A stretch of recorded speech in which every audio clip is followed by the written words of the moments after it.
Okay, I think we're back. Yeah, my recording program here completely shut down on me. So unfortunately, I'm gonna have to split this up into two different videos, but we'll just deal with it. Okay, so as I was saying, um, the second paradox is what we could call the paradox of missing harm. And this paradox addresses the fact that a lot of times when it comes to standard cases of whistleblowing, it is not harm to the public that we are trying to avoid. Typically, when we're talking about actual historical cases of whistleblowing, what is being revealed to the public would be some kind of dishonesty, cover up, injustice, shady business dealings, and those kinds of things. Okay, now, but there's the problem. If standard cases of whistleblowing don't involve some legitimate threat of harm to the public, whether it be physical or psychological, but you could make the case that dishonesty causes emotional distress to the public, which is a kind of psychological harm. But a lot of times when it comes down to actual historical cases of whistleblowing, we're not talking about cases where it was a life and death kind of scenario here. Even in the Challenger explosion, which is largely the case of whistleblowing that Davis talks about in his article, um, the individual who was blowing the whistle here wasn't actually engaging in whistleblowing. So there was a risk. They knew there was a potential risk with the rings that secured the booster rockets. And if there's a couple of documentaries on the Challenger explosion, if you're not familiar with it, that I would encourage you to watch. But basically what happened was there were rubber rings that secured part of the rocket boosters, and they were tested. Those rings were tested uh, for certain kinds of temperatures, but the few days before the Challenger shuttle was scheduled to launch, the temperature went below like 36 degrees. And since these rings had not been tested in temperatures that low, they knew there was a risk. They knew there was a risk about potential ring failure. So the individuals involved actually went to the superiors and said, "Hey, we're just watching the temperature. Should we postpone the launch?" And all these kinds of things. Um, so the problem here was making sure that all the information was disclosed appropriately to the individuals that actually made the call about these kinds of things.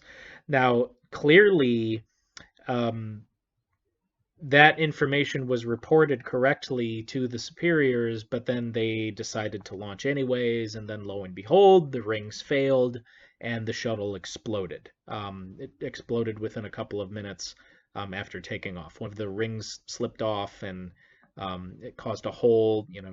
One of the booster rockets had a hole in it, and it burned a hole in the fuel tank, and there was a massive explosion because of it.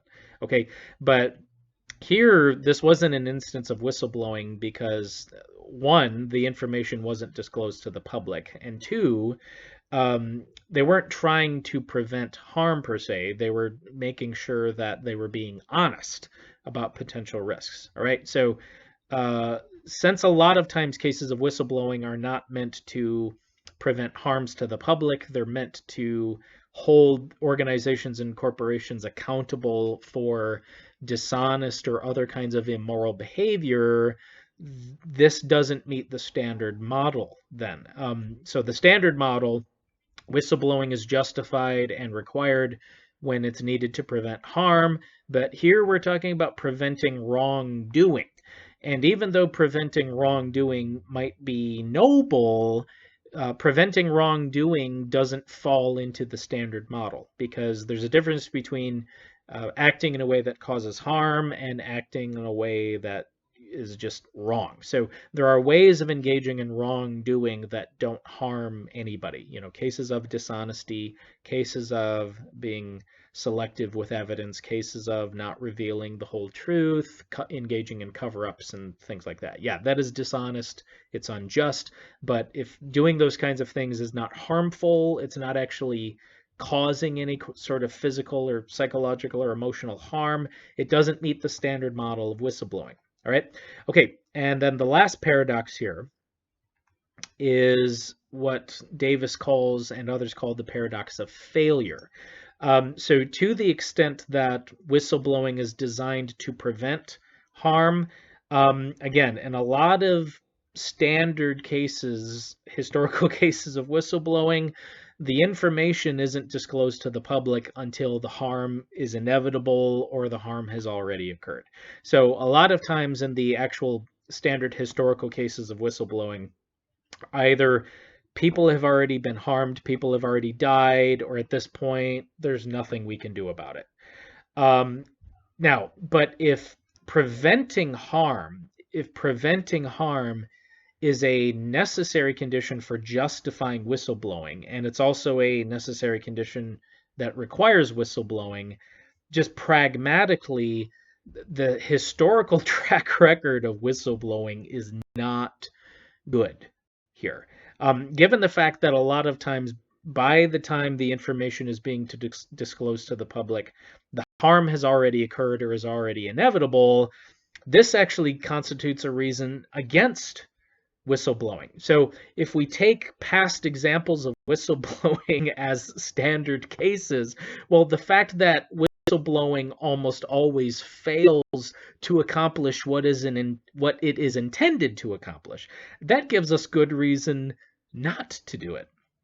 So not only do we not have good reason to engage in whistleblowing, we have good reason to not engage in whistleblowing. So given the fact that cases of whistleblowing largely fails to prevent the harms that they're intended to prevent, why the hell would anybody decide to blow the whistle on their organization? Again, knowing full well that in doing so, they're risking their livelihood, they're risking their future employment, and they may even be risking their lives and the lives and well-being of their families. So, given the fact that whistleblowing does not have a good track record in this regard, it seems that the conditions needed to, one, justify whistleblowing and make whistleblowing morally required, these seem to fail. So Davis thinks that these are kind of disastrous objections, really devastating objections to the standard model of whistleblowing.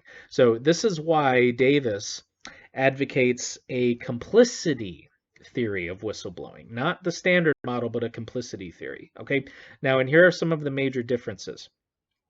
The first major difference between the standard model of whistleblowing and complicity theory is, first and foremost, the standard model is designed to prevent harm or the threat of harm. Complicity theory is meant to prevent wrongdoing. It's not meant to prevent harm, it's meant to prevent wrongdoing. So the issue here is this can avoid the first, the paradox of missing harm clearly. Because since the complicity theory is not designed to prevent harm, the fact that harm is missing, that's not a problem for the theory. And secondly, the complicity theory actually puts a higher moral standard on the employee of the organization, the would-be whistleblower, than the standard model does. So your burden, morally speaking, under the complicity theory is higher than it is in the standard theory. So in the standard theory, you are only morally required to prevent harm. In the complicity theory, you are morally required as a member of the organization or former member of the organization to prevent wrongdoing or to disclose wrongdoing to the public if public disclosure is necessary to prevent it. Okay.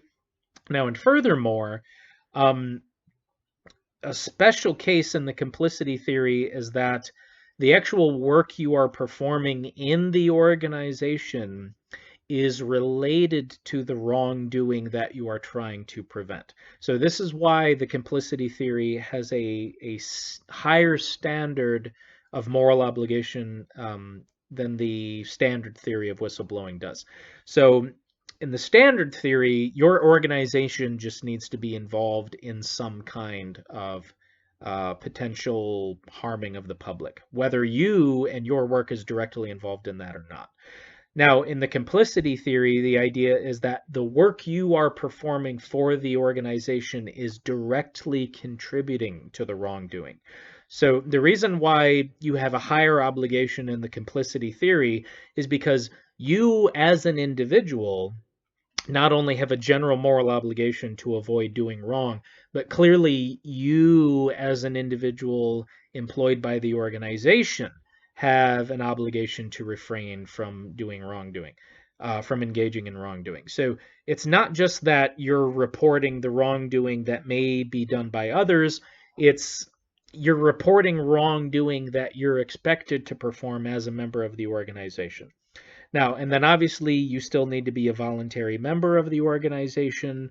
There are still certain evidential standards which need to be met, but Davis thinks that all of these conditions that the complicity theory of whistleblowing has that the standard theory does not can avoid those various paradoxes. So first of all, since in the complicity theory you are taking on a higher standard of obligation, what you are obligated to do, you're not taking on an undue burden.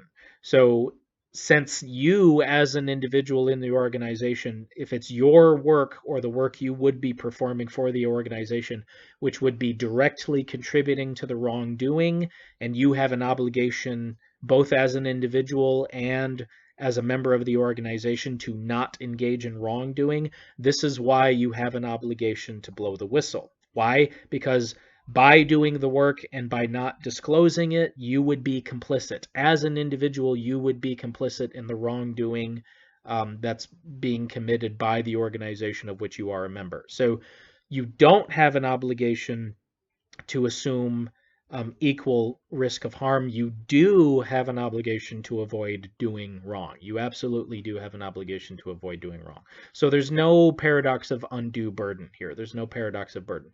Secondly, there's no paradox of missing harm because obviously the motif of the complicity theory or the complicity model is not to avoid harm. It's to avoid wrongdoing and to prevent wrongdoing. And thirdly, it's not the paradox of failure because part of avoiding future wrongdoing will be bringing people to justice who have engaged in wrongdoing. All right. So Davis thinks that standard cases of whistleblowing historically aren't seen as failures in the complicity model, but they may be seen as failures in the standard model, as I've already mentioned. So he thinks the complicity model is a much better model for those kinds of reasons. So if the complicity model can avoid the kinds of problems and paradoxes and inconsistencies, just blatant inconsistencies, with the standard model, adopting a complicity model of whistleblowing can help us morally justify whistleblowing and help us explain why whistleblowing in certain circumstances might be a moral requirement. All right. Okay, so again, I apologize for having to split this up into two videos. I hope it's not too confusing, but yeah, it didn't shut down on me the second time, so I don't know what was happening. All right. Hope it was enjoyable.